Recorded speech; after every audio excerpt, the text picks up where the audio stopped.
Storm Tracker rates Weather University on WRIC Now is sponsored by Blank and Marcus, attorneys at law. Nice guys working to make a difference. That was called a surprise. They jumped in early, and then we played the open. Hello, everyone. It's time for another episode of Weather University. I'm Storm Tracker 8 meteorologist Matt DiNardo, back in the saddle. Joining me, as always, Storm Tracker 8 meteorologist Jacqueline Waters, who I now have laughing. Good morning, Jacqueline. Good morning to you, Matt. That was pretty funny. I was laughing pretty good at that. It was pretty good for sure. All right, not a laughing situation. We are in need of some situation. We need some rain in a big way, and we may finally get that answer. And that all has to do with this thing off the coast, Jacqueline. Yeah, and I mean, we've been talking about it for maybe like the last week or so. Yeah.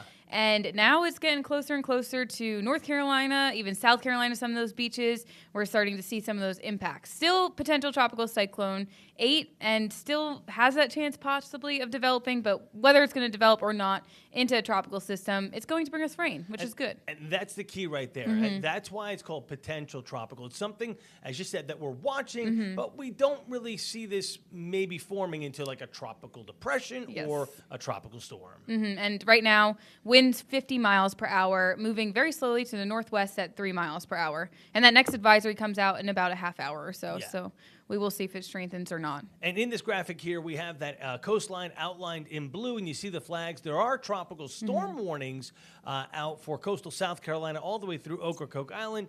And you just said winds 50 miles per hour. So even though this isn't a tropical storm, it still has some of the things, some of the ingredients, if you will. Yes. And I mean, I love the beach and surfing and all that. So I was looking at some of the cameras earlier. And I mean, you were seeing those impacts, those effects at a lot of those beaches, especially those North Carolina beaches. Right. So it looks like, I don't know if I'm saying that right. Is it Cure? I think it's Cure Beach, yes. Definitely rough surf there, something you do not want to be in the waters there. Right. And also you're seeing some of that water come up. Also Carolina Beach, the pouring buckets out there right now. But Myrtle Beach, not too bad, just some showers, some clouds around. And then Oak Island, it looks like our camera froze there, but actually, no, now it's back. That looks pretty nice. I would like to go surfing in that, but it's dangerous. Yeah, for sure. Again, there are rip currents up and down the East Coast today, particularly for the beaches from Maryland all the way through South Carolina, North Carolina. So we got to be real careful there. The other thing, too, and we showed this on 8 News at 9, there is that, even though there's not a huge storm surge, there's enough, and we saw the houses on stilts in Rodanthe. Once again, this is a problem where that sand just gets washed away. Remember, these beaches were put there from storms. They're barrier islands. And then we decided, hey, let's build on them. Well, over time, the storms are going to take them back away. Yeah, and I mean, we see that often. I mean, they're controlling the cameras, but Cure Beach, there was just a good look at that. You saw a lot of the water inland, so... Yeah. Big time problem. Now, closer to home, you put a set of cameras in here as well. Nags Head, Corolla. There's somebody doing a little 4x4 run right there. Fun. Yep, there you go. And even Virginia Beach. And certainly our water rough. Yes. But not as crazy as what we just saw there. I mean, still the wave heights, I was looking at wave heights earlier, they're going to be pretty big in Virginia Beach. And the rip currents, it's also going to be breezy. Just not good conditions for surfing unless you maybe are a pro and you do want to go out there. You were looking at Virginia Beach wave heights. You were seeing something like 7-8 feet or something? Well, that was my own eye, what I was seeing. But when I was looking earlier, it said 3 to 5. 3 to 6 maybe. Probably going to be higher at times, for sure. Yeah. So, all right. So this is the latest on this potential tropical cyclone 8. It has winds, as we said a couple of times, 50 miles per hour. And Jacqueline said moving to the northwest at 3. Again, because it's a potential tropical cyclone and it has 50 mile per hour winds, we put the tropical storm graphic or icon on there, the open circle with the fins, if you will. But it's not fully that. It's not called Helene yet, by the way. And it's not really organized. We saw that in the radar. No really area, the center of circulation or anything. Right. Now, this storm is going to slide inland into North Carolina and stay very slow. And that's why one of the things we're looking at for North Carolina would be the potential for flooding. For us, it's going to be some good rain, but it's not like we're talking about, crazy buckets day in and day out. Yeah, I mean, we'll take any rain at this point that we could get because we've been very dry in September. It's been very dry, and I know I went to go visit Woods Tree Farm yesterday. They said they need the rain so bad. So many of us need the rain, And luckily, all of us should get some. And that Wood Street Farm was the Sunflower Festival? Yes. Yeah.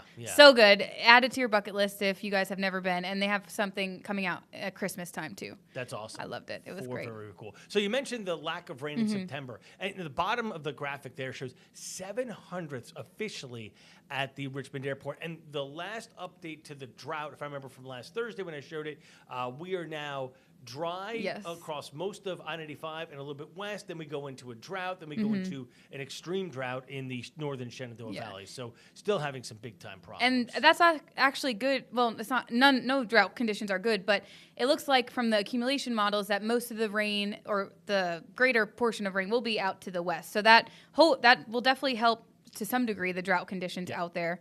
But yeah, not too much rain. This goes through Thursday night. Right. So, I mean, an inch to an inch and a half, maybe some locally higher amounts. But right. And that's a good rain, right? But it's spread over a 4-day period. We're not going to be looking at like crazy flooding. Yeah. Right, exactly. So what we're looking at in that forecast, because you have been discussing it, is some showers later today. So if you're heading out later this afternoon, have an umbrella. The best period of rain is really going to be tomorrow morning through about early afternoon tomorrow. And then after that, it's showers again for later Tuesday, Wednesday, and Thursday. So at times it may just be cloudy and be like, oh, is it going to rain because, I needed to. But tomorrow morning, that commute's probably not going to be the best either. No, I think that's probably the wettest for sure. So keep that in mind. All right, so here we are, September 16th, and we are firmly on the downside of the peak. I know. I love this. I do too. And you know what I love better? 6 days until fall. How long? I started my countdown, I think, over 100 days. You started the first time we hit like 101 in June. And I'm so happy that we're so close. And we are getting away from the peak of hurricane season also. So. And there's not a lot out there in the ocean right now, whether we look at the Caribbean or the Gulf or the Atlantic. There is one storm that's still out there, Gordon, which, I mean, if you look at the big map here before we play this, the bottom left, that's Dominican Republic and Haiti. You can kind of see under the D and A in advisory, that's Virginia. So we're talking several thousand miles away from us. Yes. And this advisory, as of 5 a.m., winds 30 miles per hour. It's barely holding on as a depression. And it just turns back out to sea. Yeah. And I mean, even if it strengthens, the only thing it's affecting out there would be ships. Fish. Fish, Yeah, fish storm. So, I mean, that's good. We don't ever want an active season, and we have been pretty quiet, but we'll see what happens. We still have till November 30th. And we could obviously get storms after that, too. Right, but, I think that the kind of the good thing, we go back to this timeline here. I'm going to go back for just a second. The drop down between September 10th to October 1st is pretty significant. And then, if you go just through October, I mean, it really ramps down where we're pretty much running out of time, so to speak. And part of that is the waters get cooler. Speaking of waters, Jacqueline. Good one, Matt. That's the first time I've heard it. I'm sure, right? And the jet stream plays a tremendous factor where it's moving systems faster and really creating more fish storms or lack of development because there's more shear. Yep, exactly. So that's good. I mean, and we have Gordon out there, but we haven't really made that far of a dent on our names this year. No, so the names, here you go. Yeah, I mean, next on the list will be Helene, and possibly that storm system, but probably not looking like it now. And we still have, 1/3 of the list, 2/3 of the list. I know math. Left. You're good. And good job to everyone. My trivia question yesterday was, what year, which I'm sure you know this, what year did we make the switch to make male and female names in the naming system for tropical systems? And I want to say it was like over 60% got it right. 1979. 1979. And that all had to do with the women's movement back in the early 1970s. So you also had on there another number. You had 1953, I think, which is the year we first started naming. Yeah, and it was all female names. All female names. Yeah, right, and then that's when they changed it. 1978, a year earlier in the Pacific Basin, but for the Atlantic, not till 1979. Yeah, pretty amazing. That's, of course, what we follow there. And before 53, they were named by dates or areas. So that's why we have the Galveston hurricane, the Labor Day hurricane, the Keys hurricane, those types of things. Yeah. And the reason why we name them, Jacqueline, maybe we should expand on this a little bit. I mean, just imagine, I mean, how many hurricanes have we had now? Right. Imagine every single hurricane that impacts Louisiana or Florida. Florida gets the most. And the Florida storm, the Keys storm, the Labor Day storm. I mean, it's just going to get confusing. Yep. It's easier for us to track them. It's easier for us to talk about them. And it's easier for people to understand them, too. Right. Or not to understand them, but to... I guess to follow them. To along. follow, yeah. Yeah. And then if a storm forms, it does a significant amount of damage, but not crazy, it's held back 2 extra years because the list repeats. So this list here will repeat. This is 2024. This will repeat in 7 years, I think it's either 6 or 7. Yeah. So we'll see this again, 30 or 31. But like Beryl, which became a Category 5 storm, didn't do a tremendous amount of damage, if I remember correctly, even though it ramped up. That'll be held back an extra 2 years because it needs to be, the female name, so it's got to go every other one, right? And then if it does a tremendous amount of damage, it gets retired. Like Katrina, Sandy, Andrew, all those, those are all retired storms. So just a thing on the names there. Okay, so as you said earlier, you started this countdown a billion years ago. Talk about autumn. I could talk all day, all year about autumn. I'm just so happy about it. As we know, we have the spring equinox, and I always mess this up in pronunciation.